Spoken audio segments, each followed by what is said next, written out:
তো আমি গিয়ে চট্টগ্রামে বললাম যে এবার থেকে আর শ্রমিককে গ্রেফতার করে আনবেন না, মালিকের নামে মামলা দিবেন, মালিককে গ্রেফতার করবেন। পৃথিবীটা যদি বাসযোগ্য করতে হয়, দেশটাকে যদি বাসযোগ্য করতে হয়, তাহলে কিন্তু শুধু মানুষের কথা ভাবলে আমাদের চলবে না। মানুষের পাশাপাশি যখন অন্যান্য প্রাণী সত্তাও নিরাপদে থাকতে পারে, তখনই আমরা বুঝবো যে আশরাফুল মখলুকাত বা সৃষ্টির সেরা জীব হিসাবে আমরা আমাদের দায়িত্বটা পালন করতে পেরেছি। দেখেন, আমি দায়িত্ব নেওয়ার পর থেকে প্রতি সপ্তাহে কোথাও না কোথাও একটা করে হাতি মারা যাচ্ছে।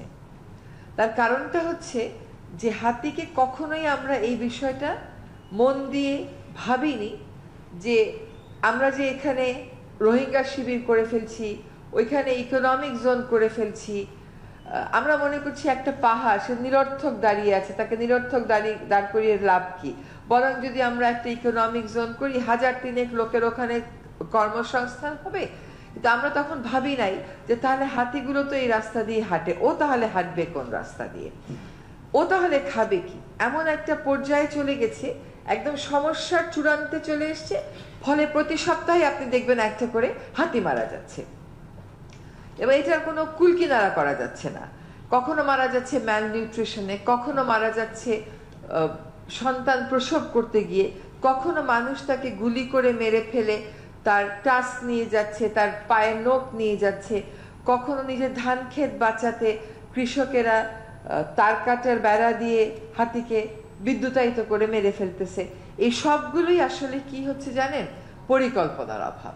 শুধুমাত্র একটা সংস্থা, একটা মন্ত্রণালয় পরিকল্পনা করে এই চেঞ্জটা আনতে পারবে না। এটা আমাদের মনোজগতে, আইনি কাঠামোতে, প্রশাসনিক জায়গাতে আনতে হবে।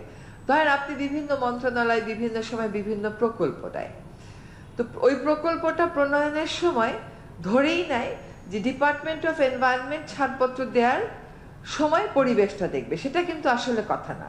সরকারের প্রত্যেকটা সংস্থার, প্রত্যেকটা মন্ত্রণালয়কেই পরিবেশ বান্ধব হতে হবে। পরিবেশটাকে আমাদের রাষ্ট্রের সকল পর্যায়ে মূল্যবোধের একটা বিষয় হিসাবে অন্তর্নিহিত করে দিতে হবে, যাতে করে শুধুমাত্র একটা সংস্থাই পরিবেশের কথা বলে আর বাকি কোনো সংস্থা পরিবেশের কথা বলবে না, এইটা না হয়।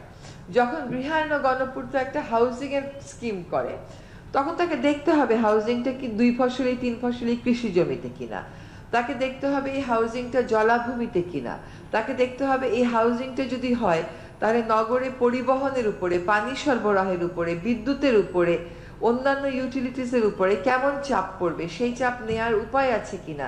এই হাউজিংটা যদি করার দরকার হয় তাহলে ঢাকা শহরেই করতে হবে, নাকি আমরা যে বিকেন্দ্রীকরণের কথা বলি সেখানে যেয়ে করবে। কৃষি মন্ত্রণালয় কি বলে কৃষি জমি নিয়ে হাউজিং করার ক্ষেত্রে, এই সমস্ত কিছু তো সকলকেই বিবেচনায় করতে হবে। নতুবা একটা মন্ত্রণালয় খুব সুন্দর একটা হাউজিং প্রকল্প আনলো, যেটার 3D ইমেজ দেখে আমরা মুগ্ধ হয়ে গেলাম, কিন্তু অন্য মন্ত্রণালয় এসে যখন বলবে যে আপনি তো আমার কৃষি জমি নিয়ে যাচ্ছেন, তখন অপূর্ব সুন্দর 3D প্রেজেন্টেশনের পরে কৃষি মন্ত্রণালয়ের এই কথা হয় ধর্তব্যেই ধরা হবে না, কিংবা বলা হবে যে এটা তো আসলে আমাদের রাষ্ট্রের সর্বোচ্চ পর্যায়ে অনুমোদিত হয়ে গেছে, এখন আপনার কাছে এসছি কেবল আনুষ্ঠানিকতা। আমি দেখেছি বড় বড় প্রকল্পগুলো সংস্থাগুলো সিদ্ধান্ত নিয়ে নেয় এবং নিয়ে বলে যে অমুক অমুক প্রেজেন্ট ছিল, সেখানে আমরা সিদ্ধান্ত নিয়ে নিয়েছি, এখন আমাদের পরিবেশগত ছাড়পত্র তাড়াতাড়ি করে দিয়ে দেয়। অ্যাজ এ পরিবেশ অধিদপ্তর আছেই সকল প্রকল্পে ছাড়পত্র হ্যাঁ বলার জন্য। এটা তো আমাদের কাজ না, আমাদের কাজ তো নাও বলার জন্য। কিন্তু আমাদের জন্য না বলতে না হয়, সেজন্য প্রথম থেকে একসাথে সন্নিবেশ করে কাজটা করলে হয়। আরেকটা হচ্ছে কি, কিছু কিছু মন্ত্রণালয়ের অনেক বড়, তারা মনে করে যে আমরা যেটা করছি এটাই উন্নয়ন, এই দিক দিয়ে রাস্তা না নিলে, এই দিক দিয়ে যদি একটা ব্রিজ না বানাই, এদিক দিয়ে যদি একটা ফুট ওভার না করি, তাহলে আসলে উন্নয়নটা হবে না। কিন্তু ওই যে উন্নয়নের সময় যে পরিবেশটাকে অন্তর্নিহিত রেখে দেখতে হবে, এই কাজটা কিন্তু কখনো হয় না। ফলে পরিবেশ মন্ত্রণালয় হয় সবসময় ইয়েস মিনিস্টারের রোলে থাকে, আর সে না বলতে গেলেও তো সে সাংঘাতিক অপরাধ করে ফেললো, সে এমন একটা উন্নয়ন আটকে ফেললো যে জাতির তো এরপরে আর কোথাও যাওয়ার জায়গা থাকবে না, ভাবটা এরকম হয়ে যায়। স্পেশাল প্ল্যানিং এর কথা আমাদের গৃহায়ণ গণপূর্ত উপদেষ্টা মহোদয় বলে গেছেন।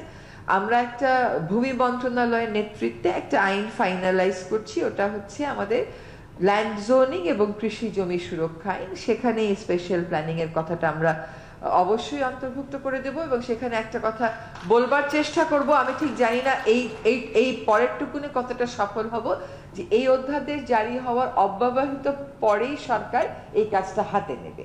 আমরা যদি একটু কাজটা শুরু করে দিয়ে যেতে পারি ভূমি মন্ত্রণালয়ের নেতৃত্বে, তাহলে আমার মনে হয় শুরু হলে এক সময় না এক সময় শেষ হবেই। সুন্দরবন বলেন, অন্যান্য বন বলেন, সবটাই কিন্তু ট্যুরিজম, অন্যান্য অর্থনৈতিক কর্মকাণ্ডের ভারে মোটামুটি কাহিল অবস্থা। এই যে সুন্দরবনের 10 কিলোমিটারের চতুর্পাশে 10 কিলোমিটারকে অনেক বছর আগেই ইসিএ ঘোষণা করে এখানে কোনো শিল্প কারখানা করা যাবে না বলা হলো। তারপরে হঠাৎ করে একদিন ন্যাশনাল এনভায়রনমেন্ট কমিটির মিটিংয়ে তৎকালীন সরকার প্রধান একটা কলমের খোঁচায় বলে দিলেন যে এখানে শিল্প প্রতিষ্ঠান করা যাবে, আর লাল শ্রেণীভুক্ত গুলোকে সবুজ শ্রেণীভুক্ত করে দিলেন। তারপর আবার আসে আমরা বললাম যে না, এইভাবে হবে না, এখানে আসলে নতুন করে আর কোনো শিল্প প্রতিষ্ঠান আমরা করতে দেব না। কিন্তু কথা হচ্ছে যে এর মধ্যে তো অনেকটা ক্ষতি হয়ে গেছে, ওইটা কি করব? এটা না বলাটা খুব সহজ, কিন্তু এই ক্ষতিটাকে এখন বড় বড় যদি শিল্প প্রতিষ্ঠান হয়ে যেয়ে থাকে, ওখানে শ্রমিকদের যদি কর্মসংস্থান হয়ে গিয়ে থাকে, সেখান থেকে এটা স্থানান্তরের প্রক্রিয়া তো সময় সাপেক্ষ একটা ব্যাপার। সেটা খালি সময়ের ব্যাপার না, সেটার জন্য একটা খুবই সুদৃঢ় রাজনৈতিক অঙ্গীকার থাকতে হবে। আমরা কিন্তু অনেক কয়টা শিল্প প্রতিষ্ঠান করতে পারবো, একটা সুন্দরবন আমরা আর দ্বিতীয়টা করতে পারবো না। আমাদের এই পয়েন্টটা খুব জরুরি, কারণ দেখেন আমার একটা দাবির মুখে সবসময় পড়তে হয় যে নদীগুলোকে বাঁচিয়ে দিয়ে যান। নদীগুলোকে বাঁচিয়ে দেওয়া তো একদিনের কাজ না, কিন্তু নদীগুলোকে না বাঁচালে আমরা কি বাঁচবো? নদী বাঁচানো অসম্ভব কোনো কাজ না, সম্ভব। আমরা কাজটা শুরু করে দিয়ে যেতে পারবো, কিন্তু শেষ তো করে যেতে হবে। আপনি দেখেন এই শ্যামপুর বলে একটা জায়গা আছে, সেখানকার সকল ডাইং ফ্যাক্টরি তাদের সকল বর্জ্য বুড়িগঙ্গায় ফেলছে। এইটা আমরা আজকে কত বছর যাবৎ শুনে আসতেছি, অনেক বছর যাবৎ শুনে আসতেছি। আমরা কঠিনতম আইনি লড়াই দিয়ে হাজারীবাগ থেকে ট্যানারি সরাতে সক্ষম হলাম সাভারে। কি লাভটা হলো? সেখানে গিয়ে তারা আবার দূষণ করছে। কিন্তু এই দূষণ কি নিয়ন্ত্রণে আনা সম্ভব ছিল না বা সম্ভব না? সম্ভব। তো এটার জন্য পারসিস্টেন্স এবং একদম কমিটমেন্টের জায়গা থেকে আমাদের এক চুলো নড়ার আসলে কোনো উপায় নেই। পাহাড় পর্বত আসলে আর থাকবে, মানে যেটুকুন আছে ওইগুলোকে এখন মানে জাতীয় কোনো স্থান ঘোষণা করে রক্ষার অধীনে আনতে হবে।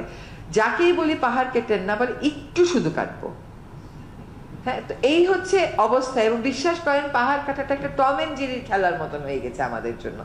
সকালবেলা অভিযানে পাঠাই, সকালবেলা অভিযানে গিয়ে সব রিপোর্ট কিন্তু একরকম হয়। আমাদের অভিযানে গিয়েছি, ভেকু আটক করেছি, ওই সময় ওইখানে সবাই পালিয়ে গেছে, কাউকে গ্রেফতার করা সম্ভব হয়নি। এখন গ্রেফতার করতে তো আমি যেতে পারবো না। এই যে এত বছরে যে আমরা একটা রাষ্ট্রীয় কাঠামো তৈরি করেছি, এই রাষ্ট্রীয় কাঠামো এইভাবেই তো রিপোর্ট দেয়। হঠাৎ করে যদি আপনি বলেন যে না, এই রিপোর্ট মানবো না, কাউকে না কাউকে গ্রেফতার করে আনতে হবে। তো আমি গিয়ে চট্টগ্রামে বললাম যে এবার থেকে আর শ্রমিককে গ্রেফতার করে আনবেন না, মালিকের নামে মামলা দিবেন, মালিককে গ্রেফতার করবেন। সেখানে দেখলাম চট্টগ্রাম শহরে পাহাড় কাটা কিছুটা কমেছে, কিন্তু এখনো পর্যন্ত কোনো মালিককে কিন্তু গ্রেফতার হতে দেখলাম না। এখন সব কাজ তো আমার পক্ষে সম্ভব না, আমাদের হচ্ছে নীতি নির্ধারণী, কথা বলা, নির্দেশনা দেয়া, কিন্তু এই কাজগুলো বাস্তবায়িত হচ্ছে।